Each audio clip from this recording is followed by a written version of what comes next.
So this is my polyhive that I've got next to my house. This colony was living in a normal wooden hive for a while. Last time I checked this, I think this was mostly honey up top, and it looks like it's honey up top, lots of bees. All right, there's the top box. So this is the second top box. And it's not absolutely packed with bees. It's got a fair amount of bees, good number, but I'm guessing this is brood. And it's so warm in there, they just don't need the cluster tight on the bees. And when I smoke my bees, I actually test it and see which direction the wind is blowing. In this case, the wind is blowing this way, from that direction. Oh, now it's changed. And so I don't actually smoke the bees. I puff the smoke in that direction, or whatever direction the wind is coming from, and the smoke sort of goes over the bees, and it doesn't stress them. They're fine. I used to spray my bees with syrup or water, and sometimes I didn't use spray at all or any kind of smoke at all. But now I pretty much use smoke all the time. I always have it smoker lit, just because I think it makes it so much easier. I don't think smoke stresses the bees. It doesn't. They're fine. They're not gorging on honey or any of that stuff. If you know how to use a smoker, it's not a problem. I really think there's an idealized vision we all have of beekeeping. Oh, hold on. I see a queen cup here. I shall take a look. I can't see through my friggin' veil. That's the thing, man. There's a queen cup there, and it was a little bit wet, but I don't think it was anything. Oh yeah, so anyway, this queen is a young queen. She was mated last summer. I got her from a beekeeper on the west coast. And at first these bees seemed a little bit pissy. That's the word for it I would use. But some bees get that way when the queen isn't laying well. But I think this queen is laying well now, and these bees are fine. The bees are happiest when they're busy. Every available cell has got an egg in it, or a fresh brood. Anyway, if these bees, there's funny, they do have some defensive behavior, but they're not stinging. They're definitely slightly more defensive than my other bees. See, it's not showing up on this side. Here's the other side. This is all capped brood. Total, every cell capped. There's another queen cup. There's a couple queen cups, and they're both empty. Whoops. See, it is good too to have a bit of smoke around too, in case you accidentally, bump a frame or drop you make a mistake, and the bees get a little bit aroused or riled up from some goof you made. So it helps to have smoke around. But if you don't want to use smoke and smoke doesn't work for you, and you can have a good time without it, be my guest. All right, so this is a frame of drone, and it's being backfilled into honey. So this is the top second. I'm not even looking at the top box because I know it's full of honey. I'm pretty sure it's full of honey. I could look under the bottom bars of the top box just to see if there's any brood and if there's any queen cups or queen cells. Yeah, but this queen is on fire. This colony is going to explode very soon. It's funny, this is the time of year when a lot of beekeepers in Newfoundland are just getting their nukes. The earliest I've ever had a nuke, I think, was July 15th or something like that, when I used to buy nukes. This is all capped brood, by the way. This hive is going to fill up real fast as soon as that stuff emerges, which is good. I want to see the queen laying like this as long as possible. Look at that, baby. Woo! Let's just do a little. See? That's all. Every cell. That's a sign of a young queen, man. The other side of it has a bit of pollen in it. My hives in Flat Rock don't usually make much honey, but they gather a lot of pollen. So I think it's a great location for pollen collection. Whoa, daddy! This again. This is all capped brood. This is all. It's not coming through on the camera, but that's all dry pollen. This is a frame on the edge, which is a foundationless frame and drawn, and it's brood, or not brood, it's drone, but they will backfill that and make honey out of it. And this is the frame that was on the other side of the box when I first pulled the box. That's the first frame I pulled to make room. And so they all moved over by one frame, but not a big deal. Let's move this box and take a look at the second box. All right, this is the second box from the bottom, and I don't see, there might be a bit of brood down here, but not a lot of cap brood. So I think the bottom box is probably going to be empty. Maybe we're okay. Yeah. I could checkerboard that top box of honey, but we'll see.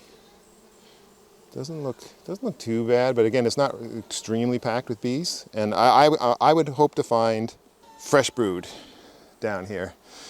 Just a lot of eggs, a lot of fresh, gooey larvae inside the cells. Let's see what we see. The one thing I don't like about this Polyhive, and why I'm not going to buy another one like this, is it's got these edges that I can't see it right here. Yeah, it's not showing through in the frame, but in the shot. But it's got these. It fits together like Lego, so moisture doesn't fit in between the boxes. But I don't like that because I can't twist the boxes left and right. You know, when you pull a box apart, or when you pull a box off a hive, you often have to twist it a bit to break the burr comb between the boxes, between the frames and the boxes. And you can't do that with this stuff, so I don't like that at all. Because I do that pretty much every time I open up a hive or remove a box. I twist it first before I pull it, and you can't do that with this frame, and with this box. Okay, right now I'm not getting any brood, but this is on the side. We might find a little bit more in the middle, and if we don't, then that's interesting. The queen is working her way down. She's laying up top. This feels like honey. It is honey. Okay, that's funny. Well, the bees are calm though. Okay, here we go. This is a frame of cap brood. It's a little bit, okay, there's some fresh brood right there. Let's see if you can see that's coming through in the camera. Probably not. Okay, so she's laying up this frame. I might spot the queen down here then. That's good. Nope. So, this is sort of what I was expecting. It's not absolutely packed yet. Again, I'm doing this without any gloves. So I basically have one medium super, just pretty much packed with cap brood. And here we go. This frame is all honey. Not honey, I mean pollen. All right, these bees are a little bit, they're calm, but they're getting in my way. So I'm just gonna, just go away, buddy. I love calm bees. And I'll tell you, calm bees, you get calm bees, well, when most of the foragers are out foraging. The foragers are the mean ones. No. All right, I'm not seeing a lot of fresh brood. It's almost as if they're getting ready to swarm. But I haven't seen any day-old brood, but they shouldn't be swarming. They're not swarming. They look fine. Oh, look at this. This whole frame is full of, this is nothing but, wow. This is just, I want to pull this out and just look at that. Every single cell in this foundationless frame is full of pollen. Yeah, I wish I had a pollen trap on this thing too. That's the other thing I don't like about this Polyhive is I can't put a pollen trap on it. And here in Flat Rock, I think my bees bring in more pollen than they bring in nectar. So I could really get a lot of pollen off them. I might just say the hell with this Polyhive and figure out a way to put a pollen trap on it. There's another frame that's just heavy with pollen. So when I get frames like that, like 2 frames in a row that are nothing but pollen, then I know I can put a pollen trap on this thing. So I don't know what to think. Lots of pollen coming in, a little bit of nectar, one box of honey. I don't think I need to dig into the next box, but I'll take a quick look. I think it's going to be empty.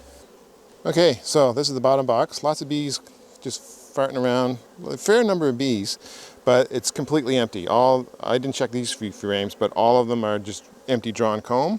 So instead of just leaving it there, I'm going to pull it up one box, put this box down there, and put this right underneath where the brood nest is, where the bulk of the brood nest is. So maybe the queen will be more encouraged to just start working there. And maybe she's just lazy and she doesn't want to walk down. I don't know what's going on. Doesn't matter. I'm not going to theorize. I could speculate, but who cares? I'm just going to take this, put it there, put that on top, and this will be directly underneath the brood nest. So the queen's got a whole box of drawn comb where she can lay eggs. All right, so I moved that box. So now we're going to move the box that was just under it to the bottom. There we go. And now tip this up. And now take this box, which is empty, completely empty, but lots of bees. Also, I don't like this polyhive too, because you end up squishing bees, more bees. Whereas with a hive with boxes that don't have this ridge on them, hold on. With normal boxes that don't have this ridge on them, you can slide the boxes over and the bees will get out of the way. But with these, you can't do that. You gotta move them or do something else, and it's just not as convenient. So it seems like a good idea to have them snap together like Lego bricks, but in practice, it's not helping the beekeeper. So this is the box that's full of honey, and it's gonna weigh a ton. Yeah, oh baby. That's that. So I think we're good. I think, however, I could checkerboard this box. So let's do it for fun. Why not? This is the queen in the top box right there. Let's see if I can get a better shot of her. There she is. That's nice looking, good looking queen, man. Woo. You know what? Now that she's there, I don't want to put her, this is going to be the top box. I don't want to put her in the top box. I don't want to mess around with this. So I'm not going to do that whole checkerboarding thing. So I was going to checkerboard this hive just as a demo, not really because I really needed to, but anyway, I didn't. Because I spotted the queen up here on a foundationless frame with drone comb on it, and she was just laying some drone eggs and looking good, looking really good.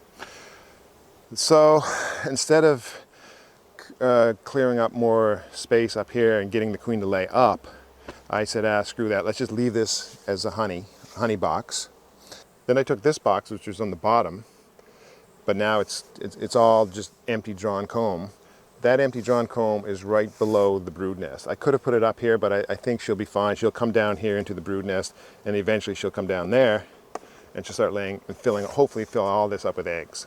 So I'll come back in about 2 weeks, and hopefully this will be all cap brood, and this stuff should start to be, maybe, once it emerges, it'll start being filled in with honey, as honey. And so hopefully going into winter, this will be 2 big blocks of honey.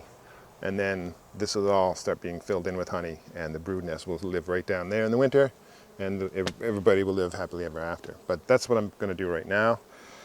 Yeah, they're probably going to need some room. So I probably will, now that I think about it, I probably will give them another box.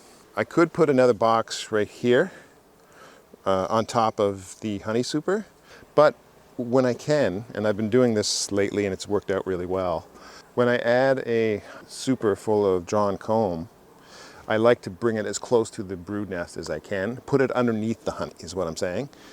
It's possible there is a nectar dearth going on now, but either way they have plenty of honey and they have plenty of space. It's possible that I'm not seeing much fresh brood because there is a nectar dearth. There's just not enough water and not enough nectar. I don't know. But either way, they've got plenty of honey, plenty of brood. They're not going to die, so good enough.